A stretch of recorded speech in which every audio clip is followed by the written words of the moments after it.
So Kelvin, we spoke a little bit about your project that you're researching for your PhD thesis on, Yeah. as an example of creativity in a sense, because you're looking at how organizations anthropologically generate themselves and sustain themselves. And so can you tell me a little bit more about how you see that as being an aspect of creativity when organizations generate and sustain themselves over long periods of time? Yeah, I think this is something that completely fascinates me. And it's something that seemed to particularly happen in that first half of the 19th century. And it's perhaps because so many key influencers in Britain and indeed around the world at that time were very multi-skilled and had sort of technical ability in lots and lots of disciplines. And they would network together in lots of different ways, both through their sort of professional interests, but also through their intellectual interests. And they were all in a creative mood of trying to create a new kind of world. And there were opportunities around them to do that. And they seized on those opportunities. And it all happened with very limited success, you could argue. You could even argue that imperialism and a lot of the bad things that happened in the 19th century also came out of that period of creativity. But it was one which was really a dynamic process.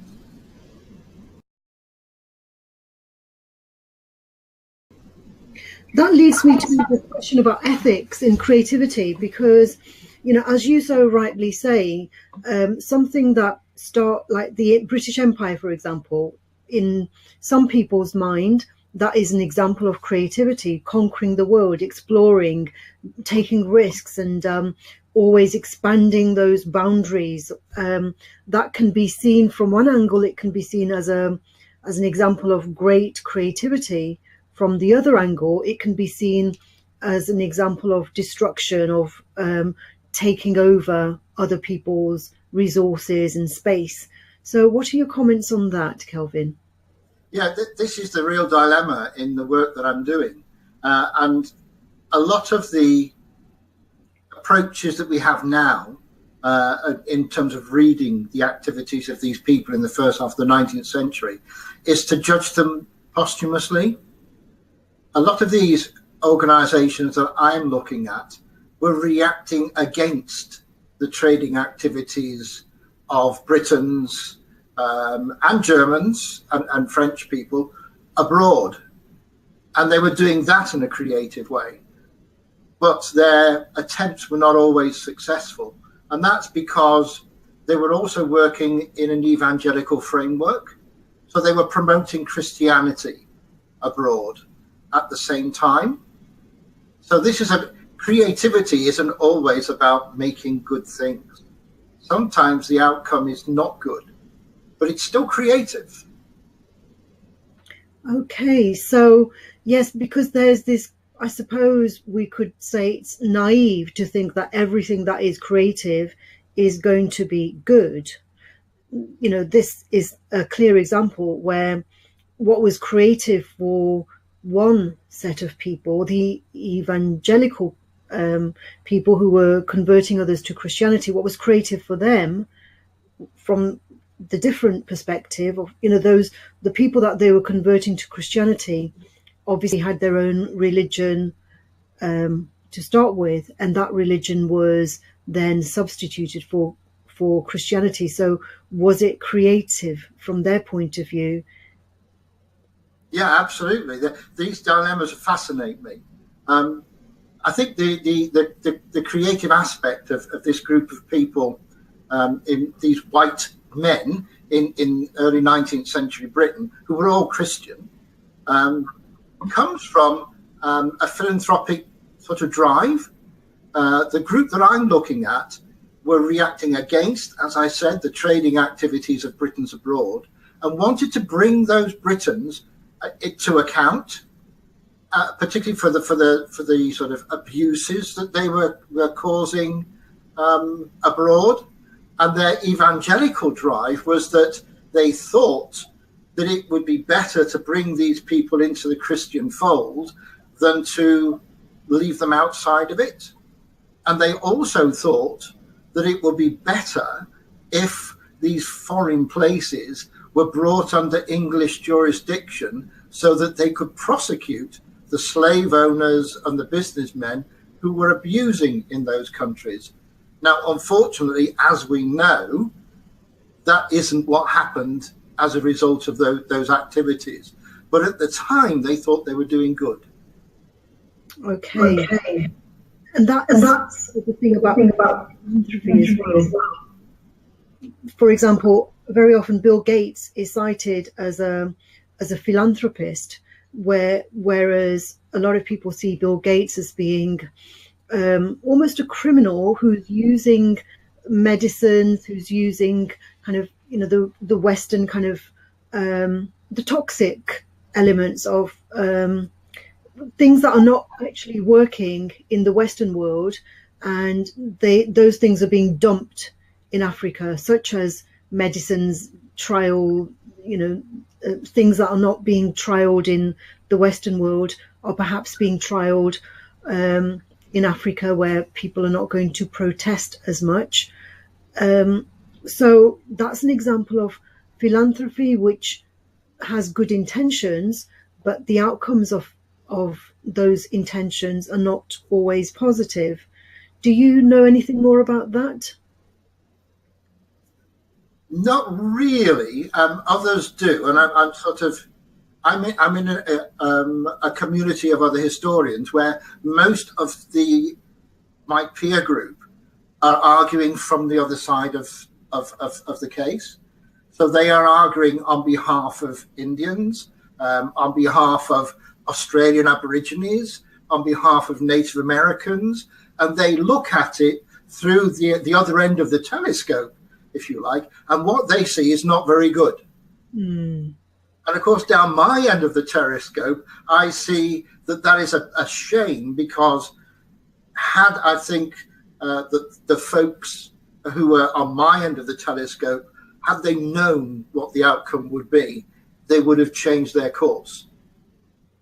Yes, and it's very difficult to predict these outcomes. It's very difficult to predict all the different contingencies in advance, because people are often not adequately, they don't have the knowledge. If I could just introduce another aspect of this early 19th century society and its sort of good intentions, you could argue that the same thing was going on with industrialization.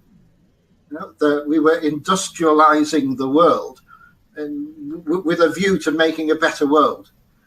But I think very few people today would say that the outcome, particularly from an environmental point of view, has been benign. It hasn't been.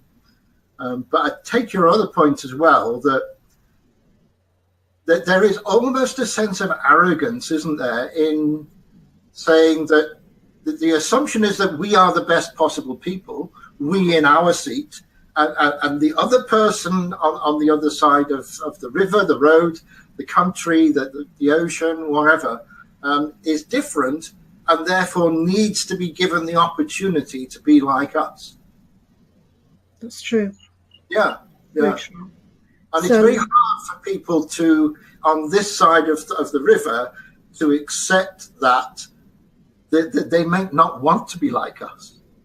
That's right. It reminds me of the example of, you know, we're talking about the industrialization and about how when people discovered plastic, for example, and started to make plastic cups and plastic plates and, you know, the whole lot, and then they try to introduce those to all those other worlds where plastic is no longer is still not used, and they see that as being a good thing.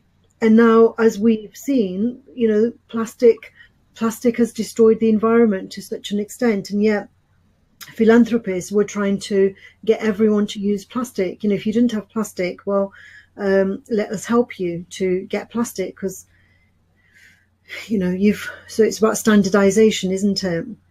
Yeah, there are other drivers as well, unfortunately. And it's like creativity in the 19th century, I think, is no different than it is in the world today, in that it sits within a whole milieu of other things, other forces that are driving through economics, competition, philanthropy. All these drivers are coming through, and creativity can be used by any of these at any time. Yes. So, yeah, so many of the things that were created in the industrial world, they are not necessary, in the long run, then they're not necessarily good. So how is it that we can determine the goodness or the ethics when we are creating something? Is there some way of, are there some criteria that we could use? Is there something that we could do to determine whether what we are creating is actually good, and good for whom? Good for the world? Good for us as an individual, our society, our culture? Is it good for the world culture?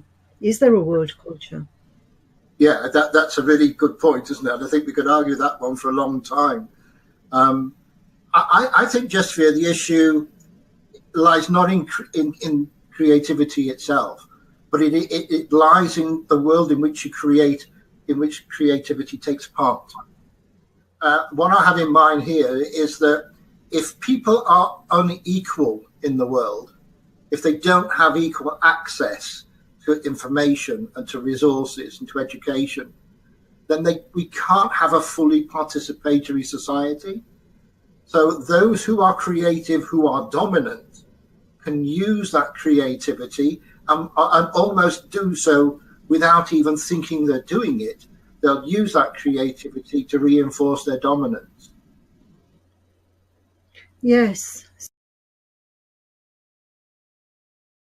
So the British Empire being one example of that, where creativity was used to exert or to express dominance in a very large proportion of the world. And there are other examples now, maybe Apple, we could think of the empire of Apple, of Microsoft, organizations like that, the top 10, the top 20 corporations that are ruling the world basically through what they claim to be our creative endeavors, philanthropic endeavors. And yet, when we look at it from a different perspective, maybe those endeavors that are called philanthropic or creative are destructive from a different perspective. I think that's right, Jesvir. I mean, when I think about Google and Apple and this sort of foundational idea they had about empowering people, about giving the ability to use the internet free so that everybody could use it. We're already today, aren't we, seeing a reaction to that, where people are seeing societies being challenged, fragmented, and all sorts of very odd pressure groups facilitated through the use of these sort of free technologies. So it isn't creating necessarily a better world. It's just making a different one, isn't it?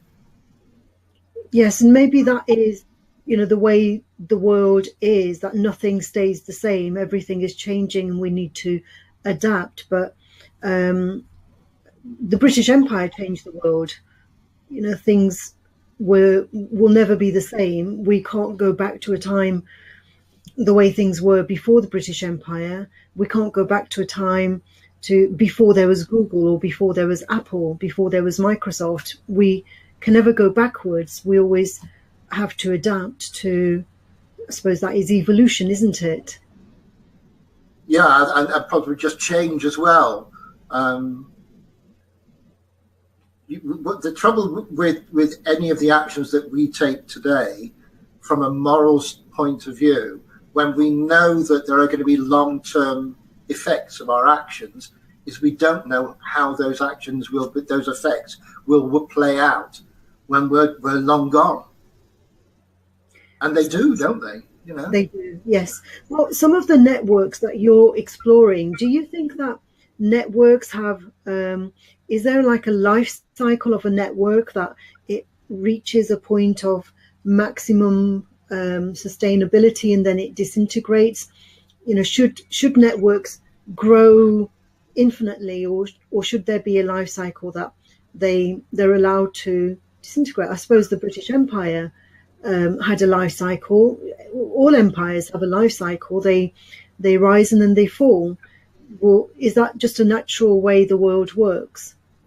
It seems, nature. Yes, it seems to be, doesn't it? And maybe it's a good thing. And maybe it would be better to not try to see the network as an end in itself and try and just keep it alive for its own sake, as the British arguably did with the British Empire, and the Catholic Church does with religion, and lots of other organisations try to keep themselves going when they've really run out of ideas and run out of their purpose. I much prefer the idea of a network coming together to achieve an end. And it either achieves that end or it fails, in which case, on both cases, it ceases to exist.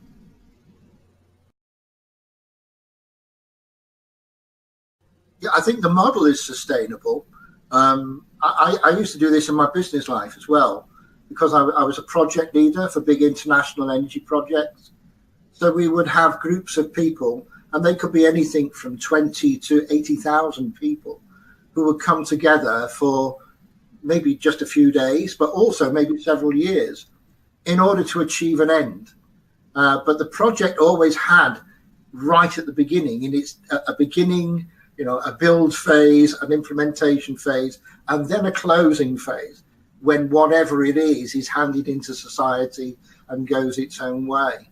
And that model seems to have started around this period of time that I'm looking at, which is why I'm supposed fascinated about the networks that were made in that early 19th century.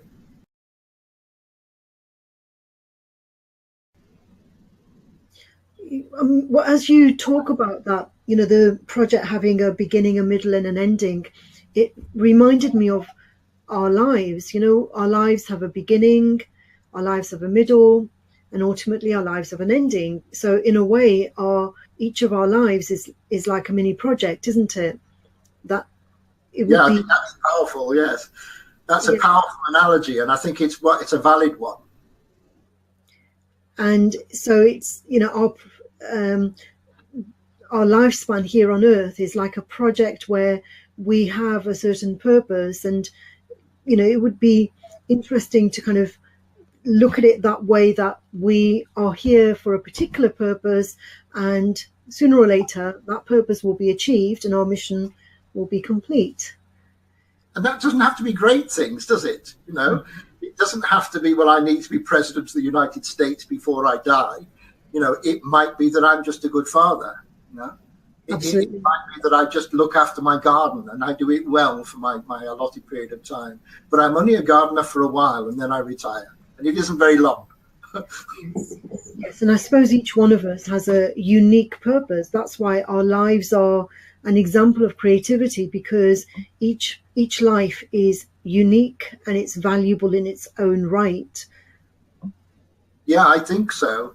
And I think also, Jesvir, the more that we can relate creativity and network thinking, like I'm doing at the moment, to sort of basic life principles and the fundamentals of life, just make that whole thing much richer, in that it's not a little bolt-on little way in which people were doing things at one period of time or over one particular project. It's actually the way that people do live. It's how we understand the whole process of who we are and what we do. Yeah, absolutely. Well, Kelvin, that's been a fascinating conversation. Thank you very much for stimulating such inspiring ideas. Thank you, Jesvir. It's been wonderful talking to you again. And I wish you success with